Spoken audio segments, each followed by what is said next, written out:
వెళ్లిన భక్తులు చాలామంది కాళహస్తి చూసుకుని కానీ తిరుగుముఖం పట్టరు. అసలు తిరుపతి ప్రయాణం కాళహస్తితోనే పూర్తవుతుందని, కాళహస్తిలో శివుణ్ణి దర్శించుకున్న తర్వాత ఇంకెక్కడికి వెళ్లకుండా నేరుగా ఇంటికి చేరుకోవాలని చెబుతారు. శ్రీకాళహస్తి అంటే సాలీడు, పాము, ఏనుగు శివుణ్ణి పూజించిన ప్రదేశమని, భక్త కన్నప్ప తన కళ్ళని శివుడికి అర్పించిన ప్రదేశమని తెలుసు. కానీ అంతకు మించిన విశేషాలు కాళహస్తిలో ఉన్నాయి. అవేంటో తెలుసుకోవాలనుందా? కాళహస్తిలోని ముఖద్వారం గడప కింద 2 భక్తుల దేహాలు ఇప్పటికీ ఉంటాయని చెబుతారు. అందుకే ఈ గడప తర్వాత మరో గడప కూడా కనిపిస్తుంది.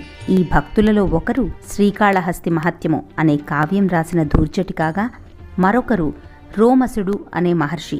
కాళహస్తి